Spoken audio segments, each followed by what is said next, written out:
Good morning everyone. Online classes में आप सभी का फिर से स्वागत है। आज हम सभी परिमेय संख्या और उनके दशमलव प्रसार के बारे में अध्ययन करेंगे। इससे पहले हम लोगों ने अपरिमेय संख्या के से संबंधित कुछ समस्याओं को हल किया था, जिसमें हम लोगों ने सिद्ध किया था कि कौन सी संख्या अपरिमेय संख्या है और कैसे है।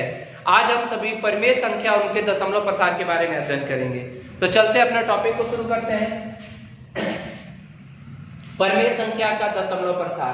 परिमेय संख्या का जो दशमलव प्रसार होता है वो दो प्रकार का होता है, एक शांत और एक अशांत आवृत्ति। मतलब पहला होता है शांत दशमलव प्रसार और दूसरा होता है अशांत आवृत्ति दशमलव प्रसार। शांत क्या होता है तो हम एक बार देखते हैं।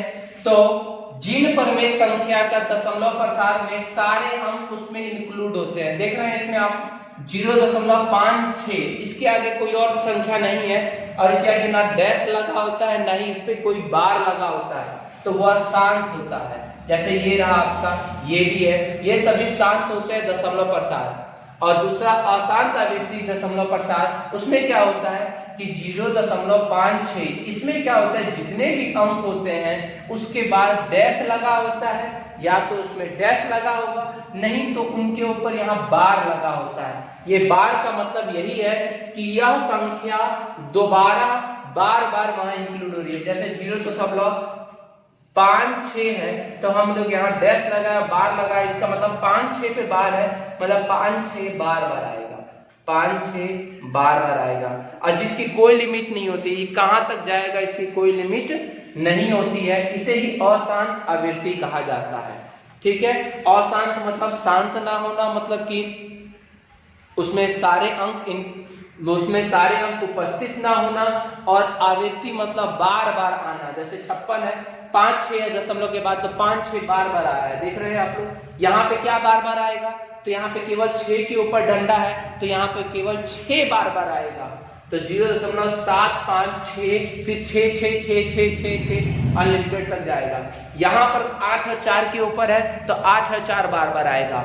मतलब कि शांत वाले में पूरी संख्या उसमें उपस्थित होती है, अशांत वाले में वही चीज पुनरावृत्त होती है। ये दोनों टॉपिक हम लोगों ने 9th क्लास में पढ़ा है, इसलिए मैं इस पे ज्यादा जोर नहीं दूंगा। आप 9th क्लास में भी जाके पढ़ सकते हैं, उसको भी आप एक बार देख सकते हैं, आप लोग को बिल्कुल अच्छी तरह आ जाएगा। चलिए अब शुरू करते हैं अपने टॉपिक को। तो आज के जो टॉपिक है उसके लिए सबसे पहले हम लोग को परिमेय नंबर 4 के बारे में हम लोग को अध्ययन करना होगा। इससे पहले हम लोगों ने तीन परिमेय पढ़ा है। पहला यूक्लिड विभाजन प्रमेय का, दूसरा आधारभूत का अंकगणित प्रमेय, अंकगणित का आधारभूत प्रमेय, और तीसरा हम लोगों ने परसों पढ़ा था जिसमें हम लोगों ने जाना था कि अपरिमेय संख्या कौन सा, अपरिमेय संख्या क्या है, और अपरिमेय संख्या के नहीं, उसमें हम लोगों ने जाना था कि एक अभाज्य संख्या जो होती है वो a² को विभाजित करती है तो वह a को भी विभाजित करेगी, वो तीसरा परिमेय हम लोगों ने पढ़ा था।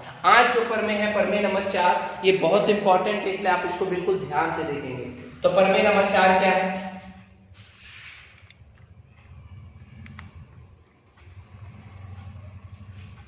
आप इन सारे परिमेय को एक जगह एक कॉपी में लिखे रहेंगे, जिससे आप लोग को बार बार इसका रिवीजन करने से आप लोग को ये परिमेय हमेशा याद रहेंगे, क्योंकि इन्हीं परिमेय से 1 नंबरिया क्वेश्चन 1 मार्क्स के ऑब्जेक्टिव क्वेश्चन ज्यादातर पूछे जाते हैं। इसलिए आप लोग ये सारे परिमेय को अपनी कॉपी में, अपने नोटबुक में कहीं पर नोट कर लेंगे। चलिए परिमेय नंबर 4, मान लीजिए x एक ऐसी परिमेय संख्या है, x एक ऐसी परिमेय संख्या है जिसका दशमलव प्रसार शांत है, जिसका दशमलव प्रसार शांत है, मतलब इस टाइप का है। तब x को p/q के रूप में लिखा जा सकता है, में व्यक्त किया जा सकता है, जहां p और q सहअभाज्य है, मतलब जिनका HCF 1 हो, तथा q का अभाज्य गुणनफल 2 की घात n और 5 की घात n का रूप हो, जहां n और m कोई ऋणेतर पूर्णांक है। मतलब ये कहना चाहता है कि p और q सहअभाज्य, और जहां q का जो मान है, q जो है उसका अभाज्य गुणनखंड किसका रूप हो, हमेशा याद रखिएगा 2 की घात n और 5 की घात m का रूप हो, जहां n और m कोई ऋणेतर पूर्णांक है, इसका रूप होना चाहिए। इसके लिए हम लोग एक उदाहरण देखते हैं। तो उदाहरण क्या है, उदाहरण नंबर पहला 0.375। चलिए इसको सॉल्व करते हैं। तो माना कि इसको मान लेते हैं हम लोग x बराबर 0.7, ठीक है, x बराबर 0.375 बटा दशमलव के बाद कितना अंक दिखाई दे रहा है आपको, तो गिन लीजिए 1 2 3 अंक है, तो 3 अंक है तो हम लोग एक के बाद बट्टा में नीचे 3 को 0 दे देंगे। अब दशमलव उड़ गया, दशमलव उड़ गया तो क्या बचा 375 बटा 1000। अब हम इसका अभाज्य गुणनखंड ज्ञात करेंगे। चलिए गुणनखंड ज्ञात करते हैं। 375 का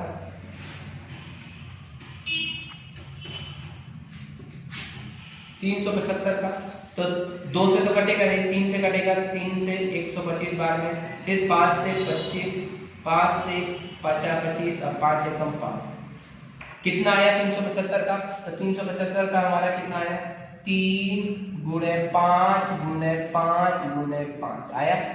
अब 1000 का करते हैं, 1000 का ये रफ है, ये रफ काम है, फिर इसको मिटा देंगे हम लोग, 2 500 फिर 2 250 फिर 2 125 फिर 5 25 फिर 5 5 5 1, कितना आया हमारा 1000 का 2 गुणे 2 गुणे 2 5 गुणे 5 गुणे 5 आया। चलिए काटते हैं हम लोग, 5 से 5 कट गया, एक 5 से एक और 5 कट गया, एक 5 से एक और 5 कट गया, अब कुछ कटेगा नहीं तो कितना आया हमारा 3 बटा 2 2 2, मतलब 2 की घात कितना आया 3 बार है। तो यहां हम देखते हैं कि P बटा Q सह अभाज्य है क्योंकि कुछ नहीं कट रहा है इसमें। तब Q का अभाज्य गुणनखंड, Q का जब अभाज्य गुणनखंड निकाल रहे हैं तो वो 2 की घात 3 आ रहा है, मतलब 2 की घात 3 मतलब 2 की पावर n वाला पार्ट आ रहा है, का रूप है, 2 की पावर n का रूप आ रहा है। अर्थात हम किसी भी शांत दशमलव प्रसार को हम 2 की घात n और 5 की घात m के रूप में व्यक्त कर सकते हैं।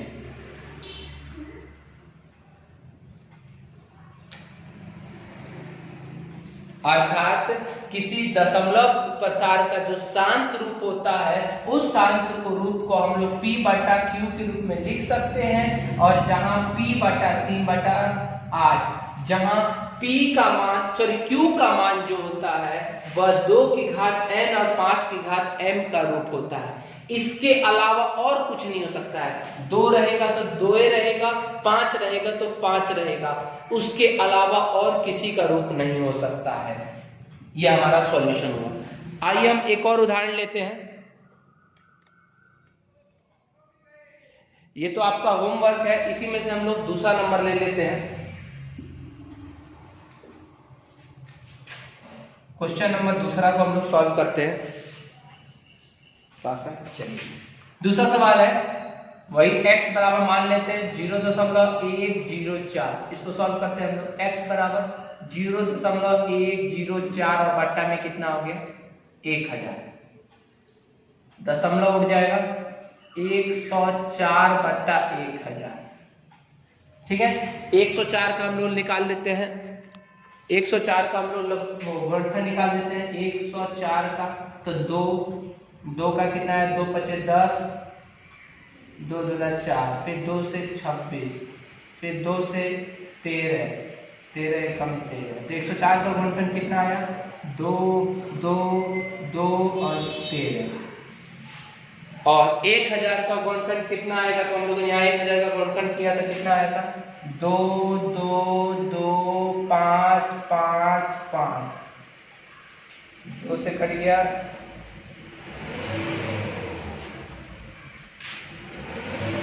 13 बटा 5 5 5, 3 बार 5 तो 5 की घात 3।